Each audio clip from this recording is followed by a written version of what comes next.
My name is Liz Shanks, mom of two and children's book enthusiast. I'd like to welcome you to Liz's Book Snuggery, which features Liz's Picks videos where you'll find some of the best reads in children's books, read aloud segments, and Way Back Wednesdays, where I dig up an essential classic from my library to share with all of you. So I invite you to please stop by lizsbooksnuggery.com. Our book today is called Thomas Jefferson, Life, Liberty, and the Pursuit of Everything by Maira Kalman. How do you introduce presidents of such stature as Jefferson and Lincoln and keep them fully alive in the minds of young readers of picture book age?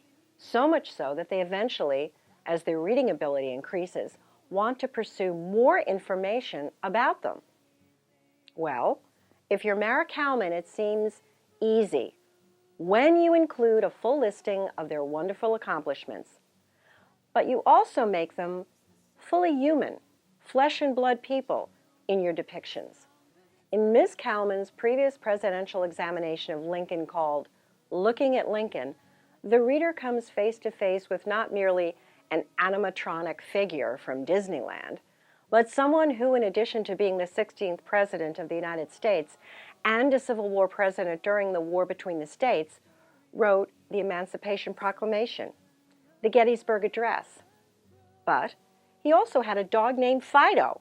He loved Mozart, apples, his wife's vanilla cake, and he kept notes in that tall hat.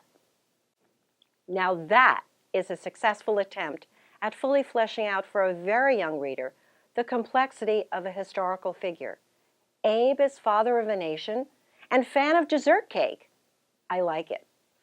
And when Ms. Kalman undertakes the life of the third President of the United States, titled Thomas Jefferson, Life, Liberty, and the Pursuit of Everything, her success increases in making a marble bust in the Hall of Presidents come alive for any young reader. Adults, too, will be captured by the complexity of this statesman with a taste and curiosity about everything from maps and mastodon bones to peas, his favorite veggie. In fact, Thomas Jefferson might have had his own show on the Food Network if he were alive today.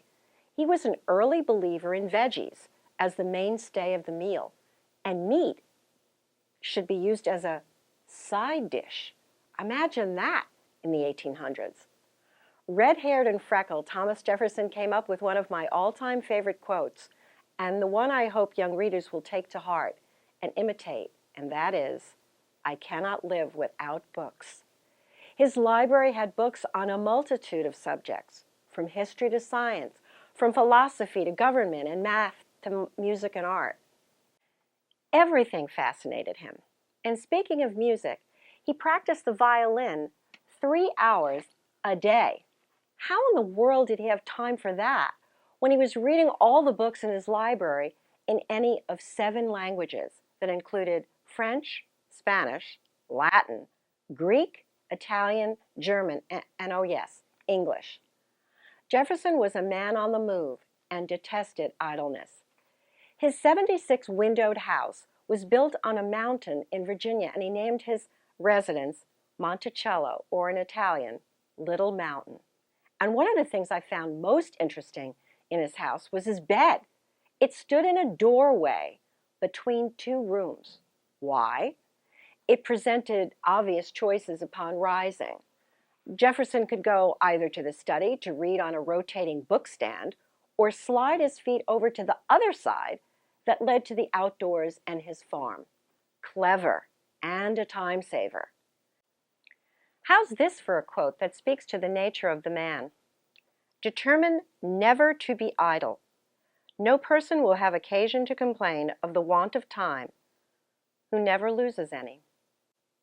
But probably one of the things Jefferson is best known for is his being chosen as the writer of that singularly famous document, the Declaration of Independence, with its equally famous words, "We hold these truths to be self-evident, that all men are created equal, that they are endowed by their Creator with certain unalienable rights, that among these are life, liberty, and the pursuit of happiness." Great men are usually complex, and complex men are also human and have flaws. And in Jefferson's case, Miss Kalman does not sidestep this fact for her young readers, as she points out that though he did write noble words, and even heartening words concerning slavery, such as, "This abomination must end," Jefferson was also the owner of 150 slaves, whose quarters were on Mulberry Row in Monticello. Along this road was a blacksmith shop, carpenter shop, smokehouse, textile factory, dairy stable, and storehouses in some 20 structures where freed and enslaved workers lived and worked. This was the same great statesman who, in addition to being president, held the following positions: governor of Virginia, minister to France, and member of Congress, vice president, and secretary of state. His contributions to the United States are enormous, as Jefferson more than doubled the size of the United States through the Louisiana Purchase of 1803 and conceived the famous Lewis and Clark expeditions of the Northwest. Yet contradictions abound with Jefferson and his home at Monticello, as Miss Kalman doesn't mince words about the extent of the enslaved labor there. Quote, "They toiled and cooked and labored in the fields from dawn till dusk." How does a young reader reconcile these contradictions in the character of such an obviously gifted and talented statesman with his continuation of one person owning others? Though Jefferson was a visionary in so many areas, and most especially in his vision of the future of a nation, that vision did not seemingly start with every individual's freedom, as he penned in the Declaration of Independence and beautifully stated in All Men Are Created Equal. Still, his character, as is true of most great men, is complex and confounding in its contradictions.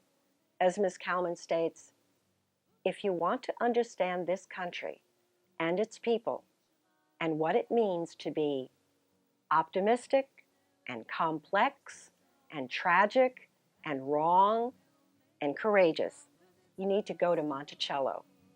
Then also you and your young reader need to open and read a copy of Thomas Jefferson's Life, Liberty, and the Pursuit of Everything.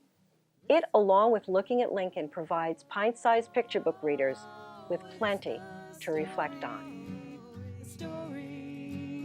Listen.